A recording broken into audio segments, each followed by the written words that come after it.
diharuskan untuk mengambil sebuah keputusan. Ya, sebagai seorang pimpinan di SD Negeri 4 ini, tentu ibu sering ya dihadapkan dengan hal-hal yang seperti itu.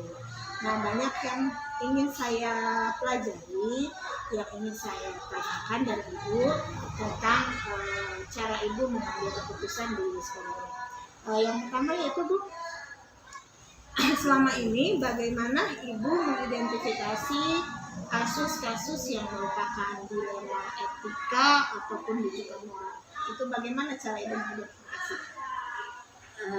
Pertama-tama, ketika saya ada permasalahan, saya tidak langsung mengambil keputusan, tetapi saya juga selalu bertanya agar istilahnya mengidentifikasi dulu kasus-kasus itu sehingga hasil identifikasi kita benar.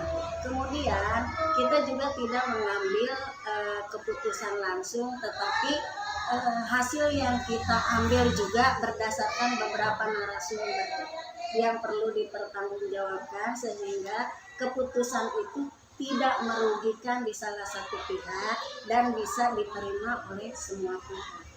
Nah, itu yang pertama yang biasa saya lakukan. Karena kalau langsung mengambil keputusan mungkin ada salah satu yang dirugikan meskipun itu tujuannya demi kebaikan. Jadi memikirkan dampaknya dulu ya. Nah itu, jadi dampaknya yang harus kita pikirkan. Kalaupun keputusan itu jadi biar nanti yang kita ambil itu keputusannya biar bisa diterima oleh semuanya. Jadi itu cara ibu mengidentifikasi atau mengambil sebuah keputusan atas permasalahan yang ada di sini ya. Nah, untuk yang kedua ibu, selama ini bagaimana ibu menjalankan pengambilan keputusan di sekolah, terutama untuk kasus-kasus di mana ada kepentingan yang sama-sama benar atau sama-sama mengandung nilai kebajikan. Jadi kan satu permasalahan tapi kedua-duanya itu benar. Bagaimana cara ibu mengambil keputusan atas permasalahan tersebut? Ketika saya menghadapi permasalahan yang dua-duanya benar, kemudian saya rembukan dengan teman-teman. Ini permasalahan tentunya nanti yang akan diterima oleh kita semua, karena sekolah ini juga kan bukan berhasil dan tidaknya juga harus dukungan dari teman-teman. Ketika kasus kedua-duanya benar, saya memikirkan dari kedua kasus itu, di antara satu itu meskipun dua-duanya benar, jadi lebih banyak yang mana? Kalau misalnya antara yang A yang B. Kalau misalkan kita milih yang A, yang belum tentu walaupun itu benar dirasakan tidak bermanfaat oleh semuanya, kurang maksudnya. Nah, kenapa tidak memilih B yang kepentingannya lebih dirasakan oleh semuanya dan untuk kemajuan sekolah ini? Saya biasanya seperti itu dan langsung diambil, meskipun bukan berarti hal yang satu itu tidak dirugikan, tapi tidak diprioritaskan. Kita memprioritaskan yang dirasakan oleh semuanya, yang akan dilakukan oleh semuanya demi kepentingan sekolah ini. Biar sama-sama enak diterimanya sama yang lain, sehingga kita tidak saling dirugikan. Dan itu keputusan bersama tentunya yang diambil. Jadi ibu lebih mementingkan kepentingan bersama. Jadi kalau dalam pengambilan keputusan itu antara paradigma individu dan paradigma. Jadi itu ibu mementingkan kepentingan yang banyak lebih banyak orang. Kemudian Bu, langkah-langkah atau prosedur seperti apa ya biasanya ibu lakukan ketika ibu mengambil keputusan itu? Biasanya langkah-langkahnya seperti apa? Pertama, satu, saya identifikasi dulu permasalahannya.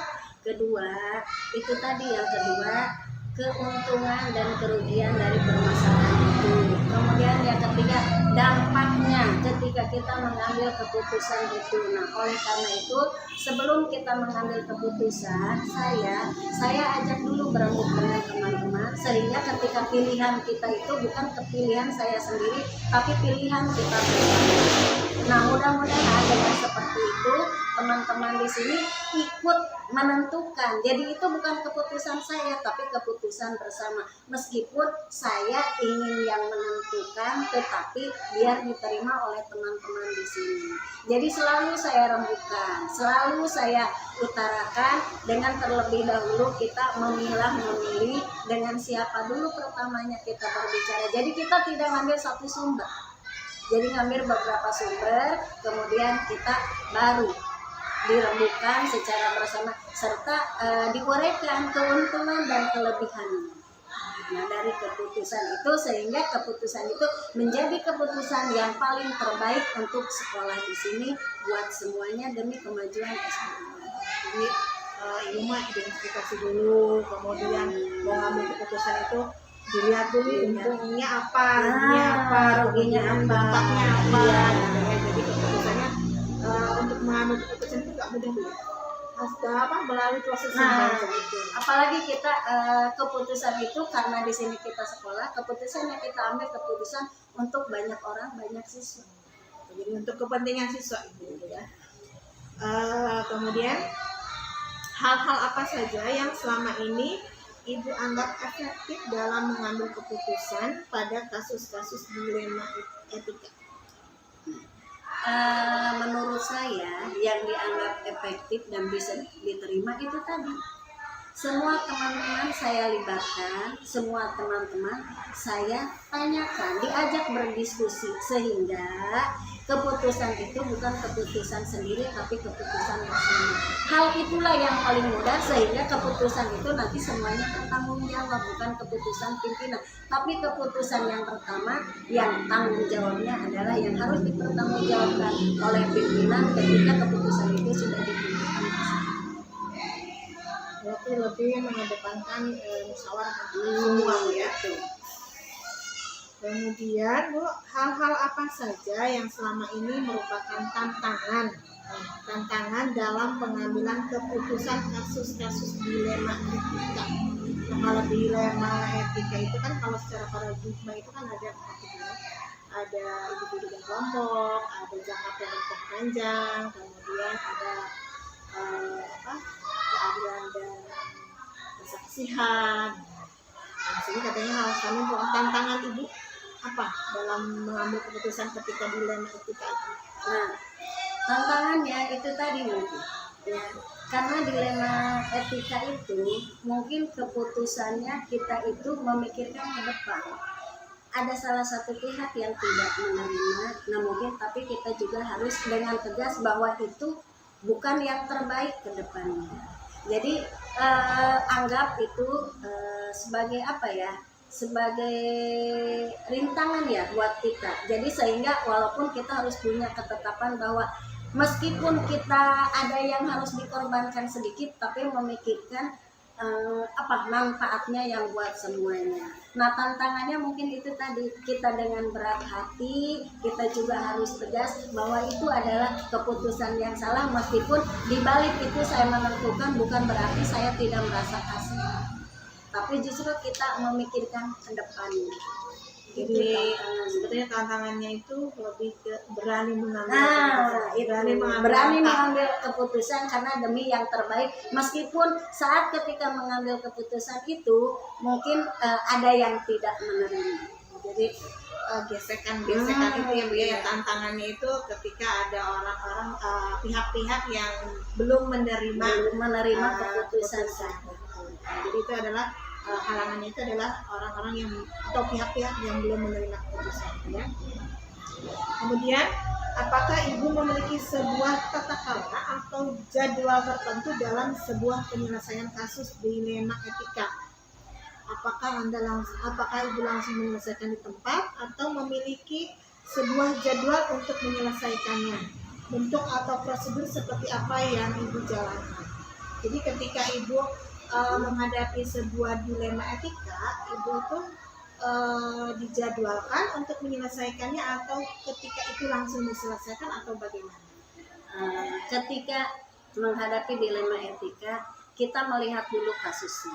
Kalau kasusnya pada saat itu bisa diselesaikan, kenapa tidak diselesaikan pada saat itu juga sehingga permasalahannya cepat beres. Tetapi kalau permasalahan itu perlu pemikiran, mungkin saya akan meluangkan jeda waktu sedikit nanti di lain kesempatan, tetapi tidak lebih mengulur-ngulur. Nah, sebelum kita menemukan solusi dan jalannya, jadi ada waktu tertentu sehingga permasalahan itu bisa langsung tuntas juga. Jadi tergantung permasalahannya. Nah, jadi tergantung permasalahannya. Apabila masalah itu harus segera mendesak, harus segera, diselesaikan saat kenapa itu juga. tidak saat itu juga. Tetapi kalau permasalahan itu misalkan tidak bisa pada saat itu, perlu pemikiran, perlu tenggang waktu, jadi kita juga mengkondisikan saya mengambil langkah jeda sedikit, tetapi kemudian langsung diselesaikan juga, sehingga keputusannya bisa diterima oleh teman-teman berdasarkan beberapa pertimbangan-pertimbangan yang kita temui dari beberapa sumber atau narasumber. Jadi pertimbangannya, jadi tergantung tergantung permasalahannya. Apakah memang mendesak, atau jadi kalau mendesak saat itu juga, kalau bisa ditunda, berarti kenapa tidak gitu, sehingga kita mengambil solusi yang baik. Kemudian, adakah seseorang atau faktor-faktor apa yang selama ini mempermudah atau membantu ibu dalam pengambilan keputusan atas kasus-kasus dilema etika? Kesatu mungkin ya, teman-teman juga karena seringnya saya terbuka. Nah, jadi keputusan itu juga walaupun berat di hati karena keputusan bersama mereka nerima.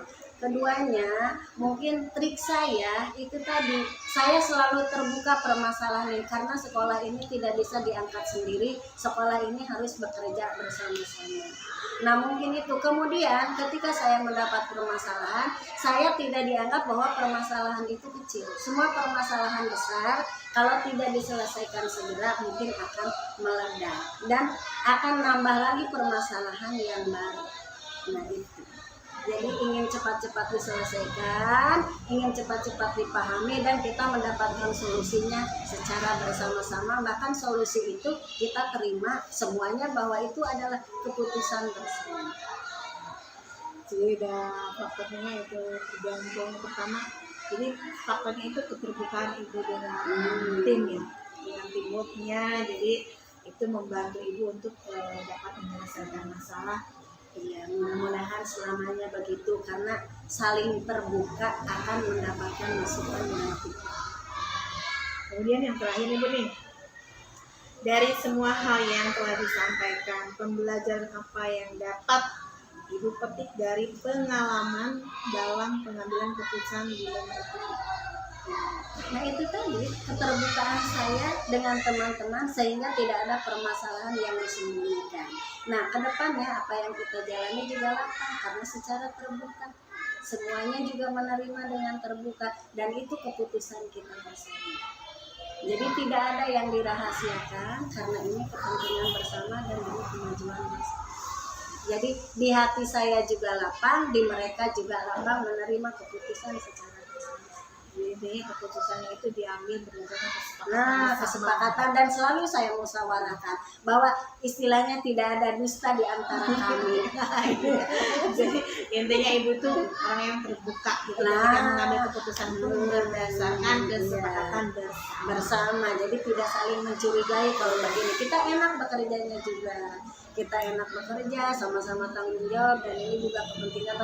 Biar semuanya punya rasa tanggung jawab. Jadi ini tanggung jawab bersama, jadi punya kewajiban dia melakukan apa, saya tanggung jawabnya di mana. Jadi semua orang atau semua pihak memiliki tanggung jawab masing-masing.